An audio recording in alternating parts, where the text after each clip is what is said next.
Pancreas as endocrine gland. सबसे पहले तो इसकी लोकेशन है स्टमक के बहुत करीब, स्मॉल इंटेस्टाइन का जो पहला हिस्सा है जिसको हम ड्यूडेनम कहते हैं, इसके करीब ये मौजूद है। और इसकी स्ट्रक्चर यूँ है, यहाँ से पैंक्रियाटिक डक्ट के थ्रू ये स्मॉल इंटेस्टाइन से जुड़ती है। इसके अंदर बहुत सारे इस तरह के ट्यूबुलर पार्ट्स हैं और इनसे डक्ट निकल कर सुनो समझ इधर चले जाती है। ये दो तरह के सेल्स हैं, एसिनार सेल्स और ट्यूबुलर सेल्स।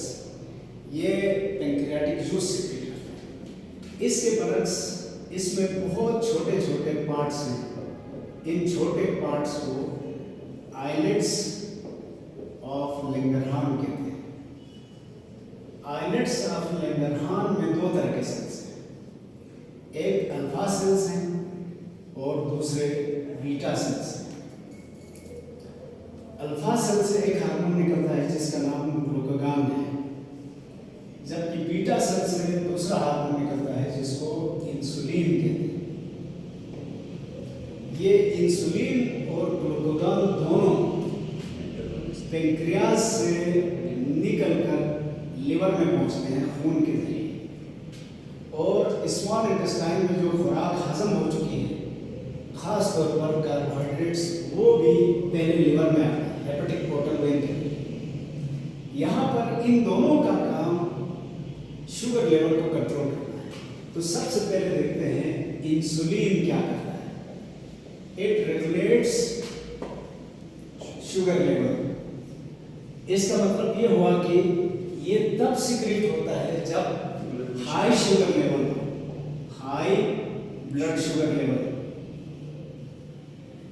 ये कब होता है? जब हम खाना खा चुके होते हैं या हजम होना शुरू हो जाती है खुराक, तो उस वक्त शुगर का लेवल बढ़ जाता है और यहाँ लिवर में आकर ये शुगर को कंट्रोल करते हैं। कंट्रोल करने के चार ऑप्शन हैं।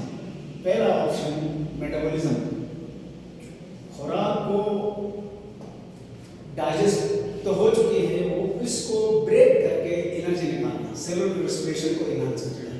इस तरह बहुत सारी शुगर कंट्रोल हो जाती है। जो बच जाएगी उसको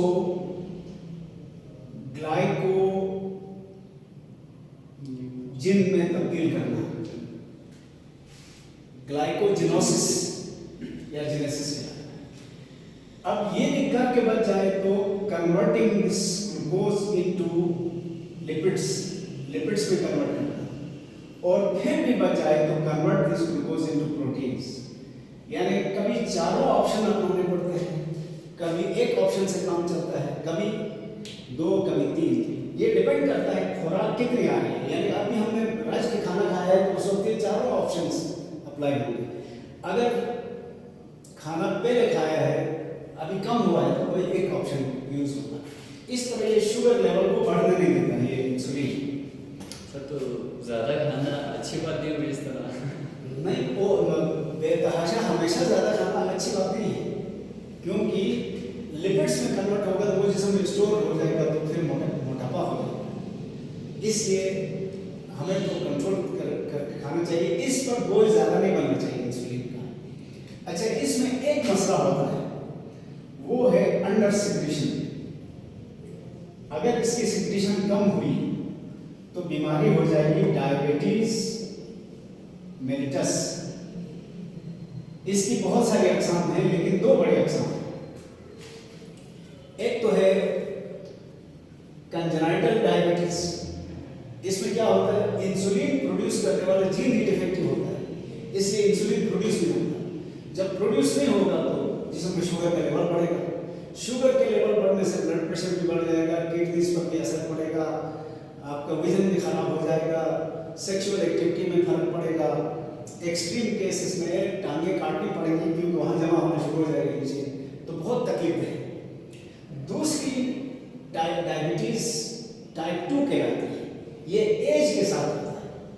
एज के साथ होता क्या है, इंसुलिन तो प्रोड्यूस हो रहा है, लेकिन इधर लिवर के सेल उसको एक्सेप्ट नहीं करते। ये बात ऑटो इम्यून डिसऑर्डर से भी होता है। अपना इम्यून सिस्टम ही इंसुलिन को डैमेज करता है, जिसकी वजह से फिर शुगर कंट्रोल नहीं होती। तो अगर ये टाइप 2 है तो उसका हल एक्सरसाइज के जरिए, वॉक करेंगे लगातार तो ये मसला किसी हद तक हल हो सकता है, अदरवाइज ये मसला है। अच्छा, दूसरी तरफ ग्लूकागॉन क्या करता है? अच्छा, बीटा सेल्स की तादाद ज़्यादा है इसलिए इंसुलिन ज़्यादा प्रोड्यूस होता है, अल्फा की कम है इसलिए ग्लूकागॉन कम होता है। Glucagon also regulates sugar but low sugar level stimulates its secretion।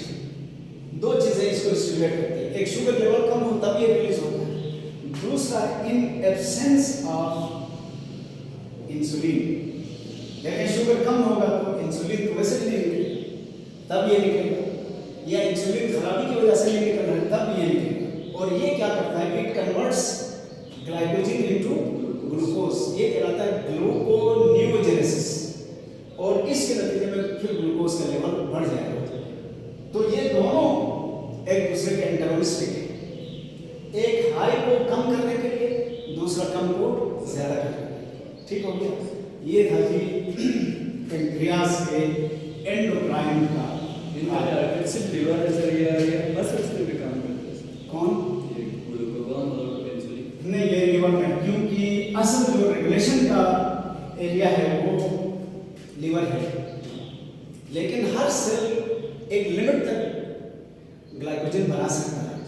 अलबत्ता ग्लाइकोजन बनाने की जो रेट है वो मसल और लिवर में सबसे ज़्यादा है, तो इन दोनों में ग्लाइकोजन की मिकदार भी ज़्यादा होती है। अगला हमारा टॉपिक है एड्रीनल ग्लैंड्स। नाम से ही अंदाजा लगा सकते हैं कि ये किडनी के ऊपर लगे हुए हैं, किडनी को रीनल कहा जाता है। तो एड्रीनल का मतलब ये है किडनी के टॉप पर ये स्ट्रक्चर मौजूद है, इसलिए इसको एड्रीनल ग्लैंड कहते हैं। और इस एड्रीनल ग्लैंड के दो हिस्से हैं, एक बाहर का हिस्सा है एड्रीनल कॉर्टेक्स कहलाता है, और दूसरा अंदर का हिस्सा है, इसको एड्रीनल मेडुला कहा जाता है। इन दोनों से अलग अलग हार्मोन निकलते हैं। तो किसी को भी हम पहले पढ़ लें, मसलन मेडुला को पहले पढ़े तो यहाँ से दो हार्मोन निकलते हैं, एक एड्रीनलिन है, दूसरा नॉर एड्रीनलिन है। एड्रीनलिन को एपिनेफ्रीन भी कहा जाता है, एपिनेफ्रीन, और नॉर एड्रीनलिन को नॉर एपिनेफ्रीन भी कहा जाता है, नॉर एपिनेफ्रीन। अच्छा, ये दोनों एंजाइम साइनर्जिस्टिक है। साइनर्जिस्टिक का मतलब है ये दोनों अलग अलग जगह पर टारगेट करते हैं, लेकिन इफेक्ट दोनों का सेम पड़ता है। तो ये क्या करते हैं, ये दोनों इमरजेंसी से निपटने के लिए बॉडी को तैयार करते हैं। जिस तरह ऑटोनॉमिक नर्वस सिस्टम करता था, इसी तरह ये भी फाइट और फ्लाइट के लिए करते हैं। और इसका तरीकेकार ये है कि एड्रीनलिन वेसोडाइलेशन कराता है, वेसोडाइलेशन इन मसल्स, और नॉरएड्रेनालिन वेसोकंस्ट्रिक्शन करता है, वेसोकंस्ट्रिक्शन, लेकिन किसी और जगह पर, इन विसरल मास। तो आप जरा खुद अंदाजा लगा सकते हैं, जब हम किसी मुश्किल में हैं तो या लड़ रहे हैं या भाग रहे हैं डर के अंदर, तो दोनों सूरतों में मसल्स ने काम करना है। मसल के काम करने के लिए ज़्यादा ऑक्सीजन की ज़रूरत होगी, ज़्यादा ग्लूकोज की ज़रूरत होगी, तो मसल्स में ये खून की नालियों को फैला देगा, और दूसरी तरफ ये डाइजेस्टिव सिस्टम में खून की नालियाँ ही नहीं, बाकी तमाम जितनी नालियाँ उनको सुखेड़ेगा। सुखेड़ने की वजह से क्या होगा, जो खून पहले पूरी बॉडी में फैल रहा था वो अब मसल की तरफ आएगा, जिसके नतीजे में ब्लड प्रेशर आएगा। और इसी कंडीशन में आपने देखा होगा कि मुंह भी खुश्क होता है, तो सलाइवा भी सिक्रीशन नहीं होगी। तो दोनों ने अलग अलग जगह पर अलग अलग काम किया, लेकिन इफेक्ट एक ही पड़ा। इफेक्ट क्या हुआ, बीपी हाई हो गया, मसल्स को एनर्जी ज़्यादा मिली, जिसकी वजह से वो मसल्स बहुत सारा काम कर सकते हैं। ये एड्रेनलिन और नॉरएड्रेनालिन का सिलसिला था। अब हम आते हैं कॉर्टेक्स की तरफ।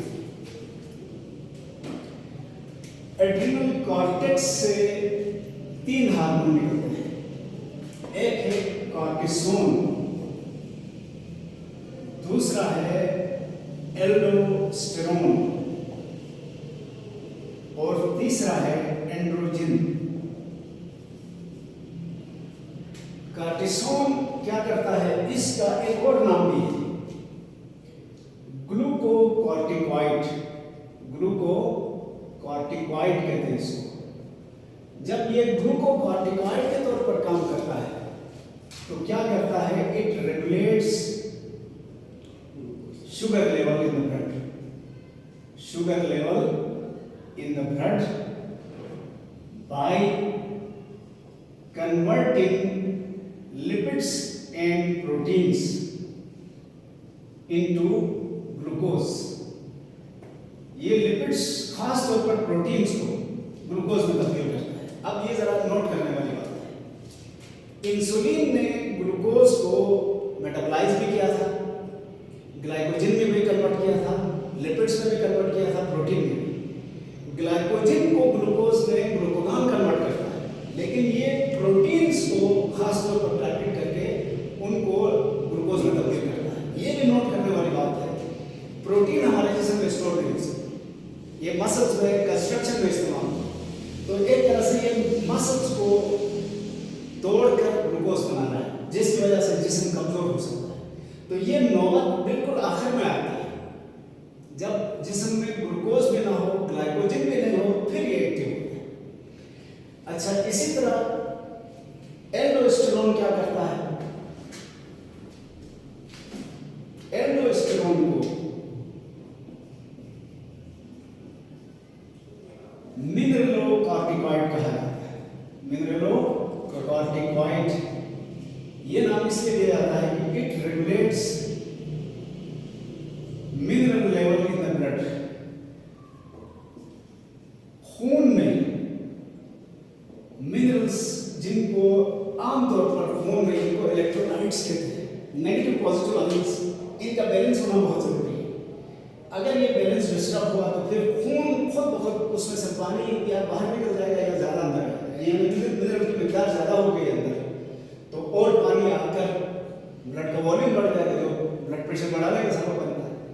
या अगर मिनरल्स की मिकदार खून में कम हो गई तो पानी भी बाहर निकल जाएगा, जिससे पानी गाढ़ा, खून गाढ़ा हो जाएगा। तो ये मिनरल्स की रेगुलेशन करता है। मिनरल्स को कहाँ से लाएगा, ये हड्डियों से ला सकता है या जहाँ दूसरी जगह स्टोर है वहाँ से ला के इसको बैलेंस करता है, इसीलिए इसको मिनरलोकॉर्टिकॉइड कहा है। तीसरा इसका हार्मोन है एंड्रोजन। एंड्रोजन ये मेल्स में टेस्टोस्टेरोन सीक्रेट करता है। टेस्टोस्टेरोन या तो ये खुद इसी के तौर पर एक्ट करता है या इसकी वजह से जो टेस्टिस के अंदर सेमिनिफेरस ट्यूब्यूल्स हैं, उसके मखसूस सेल्स हैं, गालिबन लेडिक सेल्स कहा जाता है, वो टेस्टोस्टेरोन सीक्रेट करते हैं। और टेस्टोस्टेरोन का पहला काम प्यूबर्टी के वक्त सेकेंडरी सेक्सुअल कैरेक्टर्स को डेवलप कराना है। सेकेंडरी सेक्सुअल कैरेक्टर्स में मेल्स में दाढ़ी मूंछ का आना, आवाज़ का भारी होना, ये है, ये वो कैरेक्टर हैं जिनका रिप्रोडक्शन से कोई ताल्लुक नहीं है, लेकिन रिप्रोडक्टिवली मैच्योर होने की निशानी है।